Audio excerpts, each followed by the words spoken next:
नमस्कार, मी श्री म्हात्रे सर, संचालक म्हात्रे क्लासेस, पेझारी, अलिबाग. बघा, CET सेलवर एक नोटीस आलेली आहे. ती नोटीस काय ते आता आपण बघणार आहोत. म्हणजे ही नोटीस कशाबाबत आहे तर CET सेलने नीट UGसाठी जी प्रवेश पुस्तिका दिलेली आहे त्या पुस्तिकेमध्ये 3 सुधारणा करण्यात आलेल्या आहेत. त्या 3 सुधारणा त्यात आपल्याला बघायच्या आहेत. कारण या नियमाविषयी माहिती पाहिजे, नाहीतर 10 लाखापर्यंत दंड बसू शकतो. बघा, महाराष्ट्र राज्य सामायिक प्रवेश परीक्षा CET कक्ष दिनांक 10/8/2026 म्हणजे 10 ऑगस्टला ही सूचना आलेली आहे. सूचना क्रमांक 6 आहे नीट UG 2026साठी. आता ही सूचना कशाबाबत आहे ते आता आपण बघूया. बघा, प्रवेश माहिती पुस्तिकेतील नियम क्रमांक 24 आणि 28 मधील सुधारणाबाबत. म्हणजे CET सेलकडनं नीट UGसाठी जी प्रवेश माहिती पुस्तिका दिलेली आहे त्याच्यामध्ये नियम क्रमांक 24 आणि 28 मध्ये जी सुधारणा केली आहे ती सुधारणा सांगितलेली आहे. सर्व उमेदवार व पालक तसेच संबंधित शैक्षणिक संस्थांना याद्वारे कळवण्यात येत आहे की शैक्षणिक वर्ष 2026-27 करिता प्रथम वर्ष आरोग्य विज्ञान पदवी अभ्यासक्रमाच्या प्रवेशासाठी प्रसिद्ध करण्यात आलेल्या नीट UG 2026 प्रवेश माहिती पुस्तिकेतील नियम क्रमांक 24.1, 24.2 आणि 28 मध्ये खालील सुधारणा करण्यात. नीट UG 2026साठी जी प्रवेश माहिती पुस्तिका तयार केलेली आहे त्याच्यामध्ये जी सुधारणा करण्यात आलेली आहे ती 24.1 मध्ये, 24.2 मध्ये आणि 28 यांच्यामध्ये करण्यात आलेली आहे. ती सुधारणा काय आहे ते आता आपण डिटेलमध्ये बघूया. त्या अनुषंगाने माहिती पुस्तिकेतील संबंधित तरतुदी खालीलप्रमाणे वाचण्यात याव्या. आता नियम क्रमांक दिलेला आहे 24.1 मध्ये. सुधारित नियम काय ते बघा.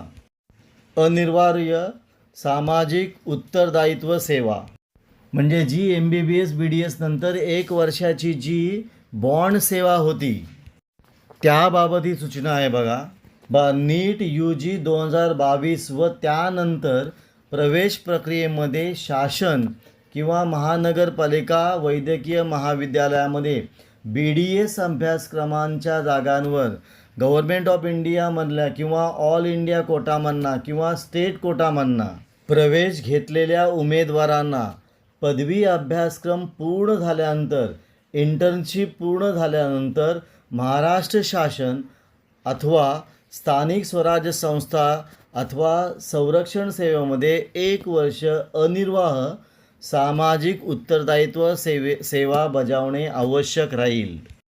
काय दिलेलं आहे, नीट UG 2022 आणि त्यानंतर ज्यांनी BDS अभ्यासक्रमासाठी भाग घेतलेला आहे, म्हणजे ज्यांना गव्हर्नमेंट ऑफ इंडियाचं कॉलेज किंवा ऑल इंडिया कोटातून किंवा स्टेट कोटातून ज्यांना कॉलेज मिळालेलं आहे त्या विद्यार्थ्यांनी पदवी अभ्यासक्रम पूर्ण झाल्यानंतर, त्यांची इंटर्नशिप पूर्ण झाल्यानंतर, म्हणजे 4.5 वर्ष अधिक 1 वर्ष इंटर्नशिप पूर्ण झाल्यानंतर त्यांना महाराष्ट्र शासन किंवा स्थानिक स्वराज्य संस्था किंवा संरक्षण सेवेमध्ये 1 वर्ष अनिर्वाह सामाजिक उत्तरदायित्व सेवा करणं आवश्यक राहील. हे कोणासाठी आहे तर BDSच्या स्टुडंटसाठी दिलेलं आहे. म्हणजे 2022 आणि त्याच्यानंतर ज्यांनी BDSला गव्हर्नमेंट किंवा गव्हर्नमेंट एडेड कॉलेजमध्ये ॲडमिशन घेतलेलं आहे आणि ज्यांनी आपली पदवी पूर्ण केलेली आहे आणि त्याच्यानंतर इंटर्नशिप पूर्ण झाल्यानंतर त्यांना 1 वर्ष त्यांना बॉन्ड सेवा द्यावी लागेल. तसेच संबंधित उमेदवाराने पदवी प्राप्त केल्याच्या दिनांकापासून 5 वर्षाच्या कालावधीत भारत सोडून जाणार नाही असं हमीपत्र देणे आवश्यक आहे.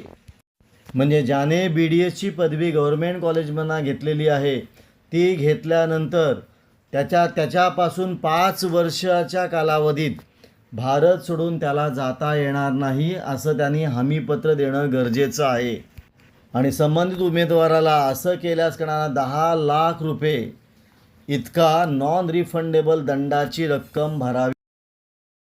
कशाविषयी ही बॉन्ड सेवाविषयी आहे. कुठल्या विद्यार्थ्यांसाठी BDS की जे 2022 आणि नंतरसाठी आहे, ज्यांना गव्हर्नमेंट कॉलेजमध्ये ॲडमिशन मिळाली आहे, जे पदवी पूर्ण झाल्यानंतर त्यांची इंटर्नशिप पूर्ण झाल्यानंतर त्यांना 1 वर्षाचा बॉन्ड सेवा देणं गरजेचं आहे. हे BDS मुलांसाठी दिलेलं आहे. ही पुढे कणाला पदवी पूर्ण झाल्यानंतर म्हणजे पदवी प्राप्त केल्यानंतरच्या दिनांकापासून 5 वर्षाच्या कालावधीमध्ये त्यांना भारत सोडून जाता येणार नाही हे हमीपत्र द्यायचं आहे. आणि त्याच्यानंतर असं जर कोणी केलंच तर त्याला 10 लाख रुपयाचा दंड भरावा लागेल आणि तो दंड नॉन रिफंडेबल आहे. पुढे सुधारणा क्रमांक 24.2 बघा. महाराष्ट्र राज्यातील शासकीय महानगरपालिका वैद्यकीय महाविद्यालय तसेच खाजगी विनाअनुदानित अल्पसंख्याक वैद्यकीय महाविद्यालयातून MBBS पदवी उत्तीर्ण झालेल्या विद्यार्थ्यांना 1 वर्षाची सामाजिक उत्तरदायित्व सेवा लागू राहणार नाही. म्हणजे जो शासकीय किंवा महानगरपालिका अशा वैद्यकीय महाविद्यालयातून तसेच खाजगी विनाअनुदानित अल्पसंख्याक महाविद्यालयातून जो MBBS करणार आहे त्या विद्यार्थ्यांना ही 1 वर्षाची सामाजिक उत्तरदायित्व सेवा राहणार नाही. ही सेवा BDS साठी दिलेली आहे. MBBS उमेदवारांना ही सेवा लागू राहणार नाही. पुढचा आहे सुधारणा क्रमांक 28 बघ. शैक्षणिक वर्ष 2026-27 करिता शासकीय अनुदानित आणि महानगरपालिका महाविद्यालयामध्ये जी मेडिकल म्हणजे MBBSची जी वर्षाची फी आहे ती आहे 1,67,300. म्हणजे गव्हर्मेंट कॉलेजमध्ये जे विद्यार्थी शिकतात MBBS शिकतात त्यांसाठी ही जी फी आहे ती आहे 1,67,300 ही अशी वर्षाची फी आहे. वरील सुधारणा या शैक्षणिक वर्ष 2026-27 मधील नीट UG 2026 माहिती पुस्तिकेचा अविभाज्य भाग समजण्यात येईल व त्या संबंधित उमेदवारांना ते लागू होईल. सर्व संबंधित उमेदवार पालक तसेच संबंधित शैक्षणिक संस्थांनी वरील सुधारणा दुरुस्तीची नोंद घ्यावी. पुन्हा CET सेलने जे दिलेले 3 महत्त्वाचे निर्णय आहेत ते आता आपण पुन्हा बघणार आहोत. म्हणजे पहिली कोणाविषयी आहे तर BDS कॅन्डिडेटविषयी आहे की ज्या BDS कॅन्डिडेटना गव्हर्मेंट कॉलेजमध्ये ॲडमिशन मिळतं आहे आणि ते त्या ठिकाणी शिकत आहे. मग त्या विद्यार्थ्यांसाठी 4.5 वर्षाचा अभ्यासक्रम झाल्यानंतर 1 वर्षाची इंटर्नशिप केल्यानंतर त्यांना 1 वर्षाची बॉन्ड सेवा देणं गरजेचं आहे. आणि त्याच्याबरोबर करणार आहे की पदवी पूर्ण झाल्याच्या तारखेपासून ते 5 वर्ष त्यांना कुठेही परदेशामध्ये जाता येणार नाही असं हमीपत्र त्यांना द्यायचं आहे. आणि त्यांनी जर हे नियम मोडले तर त्यांना 10 लाखापर्यंतचा दंड होऊ शकतो. आता दुसरी MBBS साठी आहे.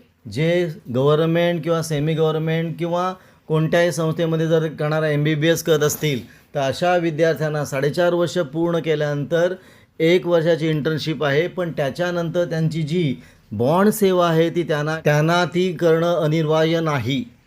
म्हणजे ही 1 वर्षाची जी बॉन्ड सेवा आहे ती फक्त BDS कॅन्डिडेटसाठी आहे. MBBS कॅन्डिडेटसाठी ती कंपल्सरी नाही. आणि याच्यानंतर गव्हर्मेंट MBBS साठी फी सांगितलेली आहे. ती फी आहे 1,67,033. ही गव्हर्मेंट MBBS कॉलेजची फी राहणार आहे 2026-27 साठी आणि ही 1 वर्षाची फी असणार आहे. अशा या नीट UG साठी CET सेलने जी पुस्तिका तयार केलेली आहे त्या पुस्तिकेमध्ये केलेल्या या 3 सुधारणा आहेत. आपण इथे थांबूया. तुम्हाला हा व्हिडिओ कसा वाटला, चांगला वाटला असेल, आवडला असेल तर शेअर करा, जास्तीत जास्त सबस्क्राईब करा. काय डाऊट असेल तर कमेंट करा. आपण इथे थांबू. पुन्हा आपण भेटू असाच एक व्हिडिओ घेऊन.